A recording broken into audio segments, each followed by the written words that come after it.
Hey everyone, and welcome back to Shawn's Trains. Today we're going to take a look at this American Limited Trinity 3281 covered hopper. Special thanks to Mall Railroad News and Tony Cook for making this possible. Check out Tony's article in Two Takes on a Two Bay in an upcoming issue of Mall Railroad News. Now this is my take. The first thing I'd like to do is point out the flat etched metal walkways. A lot of models these days, they have metal walkways. Sometimes they end up getting warped and everything depending on how they're installed. And with these, it looks like they've got metal stanchions that come down that pop into the car, and that's probably helping a lot. But I just want to say hats off to them. They did a great job with them. It looks like they might even be one piece from the end to end and down on the sides here. I know some brands, if they put a separate piece here for this, while it might be correct, a lot of times those get broken even easier, or they're just not assembled properly, or they're damaged in shipping. But they look amazing on these cars. Absolutely well done. And of the 5 samples that I have access to, they all look great. On this one, you can see there's just a couple little spots of paint that maybe got filled in there in the spraying process. All I'm going to do is just take a little pin, poke those through, or even with some weathering, and you'll never even notice that they're there. Next thing I want to point out is the sharp and crisp lettering on these models. It is absolutely stunning. So you'll see on here you've got your safety stripes, and while they're not reflective, I don't know if anyone does actually put actual reflecting safety stripes on their cars, but you can get the decals and do it yourself if you like.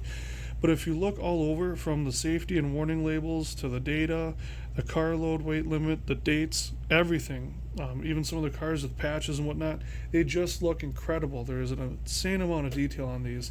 And if you go look underneath, you'll see it continues with the rivets on the hatches, on the different mounts on here for the vibrators, and then you've got the or the shakers, and then you've got the detail down here with the framework and everything. It's just an incredible amount of detail on these cars. And getting to the detail, with these cars, I think for the $48.97 MSRP on these guys, I think they're a great quality.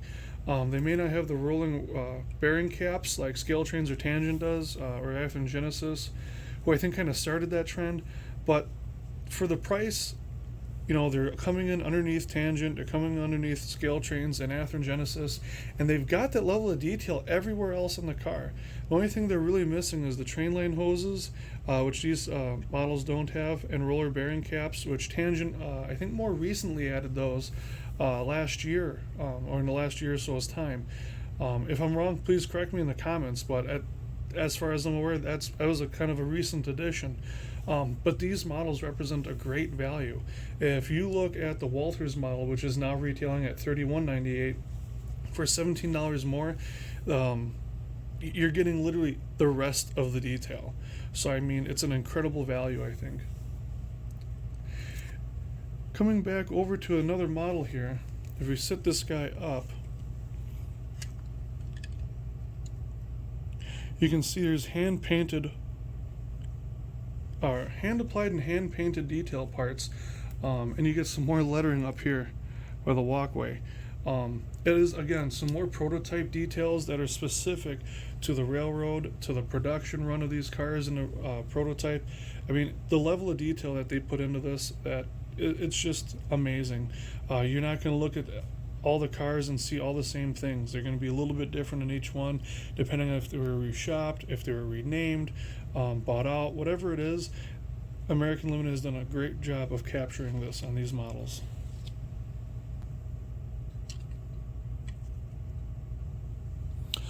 Another thing I want to point out with this car, and these 5 samples have done an amazing job of representing what a model should be when it gets to you.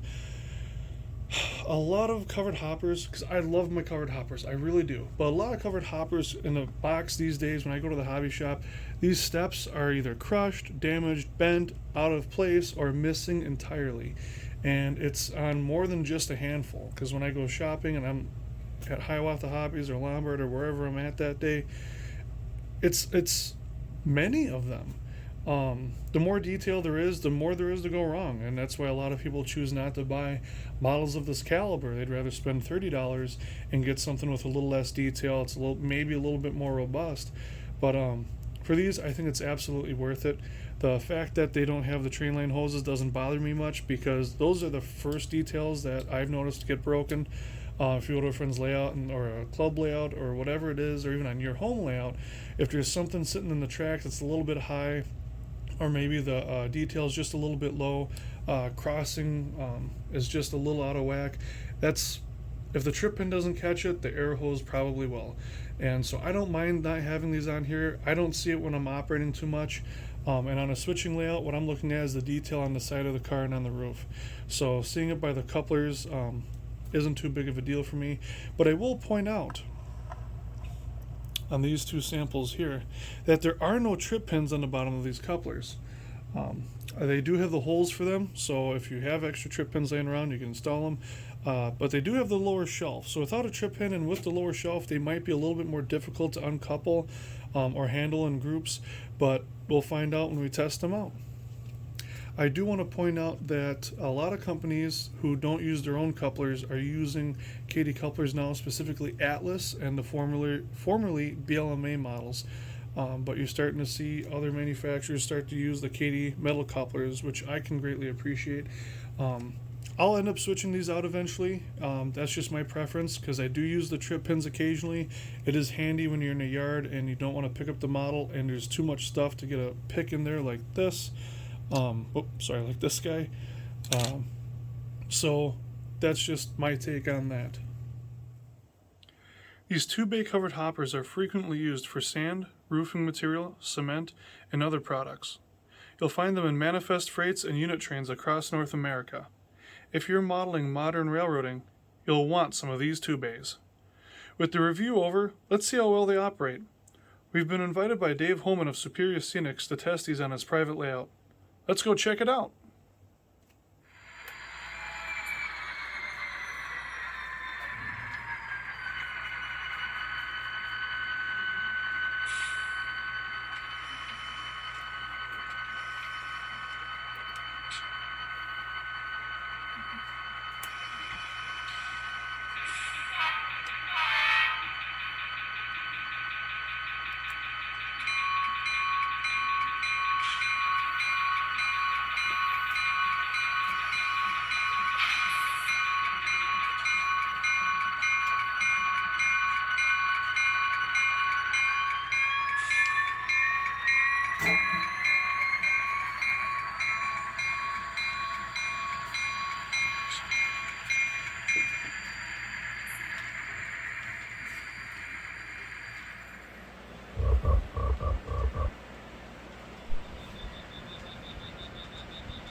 So these cars have officially been all over the Superior Scenics layout.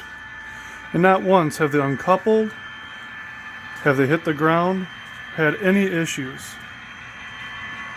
They've held the rail just fine. I'm proud to say we've got about an hour of runtime on these already. I think the only thing I would change is to add some weathering.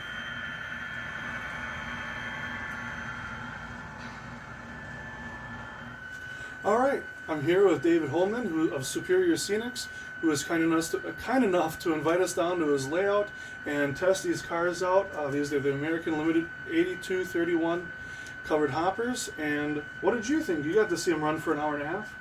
Yeah, I did, Shawn. Let me just put it as absolutely blunt as possible. I've got a lot of cars on my layout, and I can honestly say these are probably some of the nicest ran cars to date on my layout.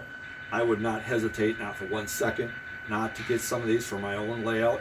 So anybody wishing to get some of these, do it. I highly suggest you doing this. Thank you. No, but anyways.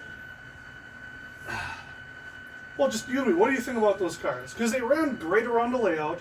They had no issues derailing. They had no uncoupling, which with all the back and forth I did shooting the videos for this, they did absolutely great. Yeah, with the type of layout that I've got, there's a lot of curves and a lot of hills. And pulling through these hills like this, and you can see where it's parked, the cars, they worked beautifully. They performed magnificently. So I like them. I seriously do. Shawn brought them over. I was real excited about doing this video with him. Wasn't sure what to expect when he got here, and I'm very pleased that he's using my layout to show you these outstanding cars. What did you point out about the detail? The detail is magnificent. When you look at like the steps and the way all the piping is on these cars, they rock. I mean, they look good. They're better than I anticipated, plain and simple, you know. But anymore, the measure of detail is getting better and better all the time. Oh, absolutely. And so with that, I mean, it makes the hobby more interesting, because a lot of guys really want it to look absolutely real. Yeah. And this is really pushing that envelope. Yeah, and you know what? I mean, I've brought cars in that were brand new out of the box, and I'd have derailments and issues. I mean, there is another model that we had a friend of ours that brought over, and it was derailing on every curve, it seemed like. But these guys up and down all around, no issues whatsoever. So a solid model all around. Solid. Yeah. No, I wouldn't be scared of this. Not for a second. Nope. It's a good product. All right, I want to give a special thanks to David Holman here of Superior Scenics for having us down to see the layout and to test these cars out. They did fantastic.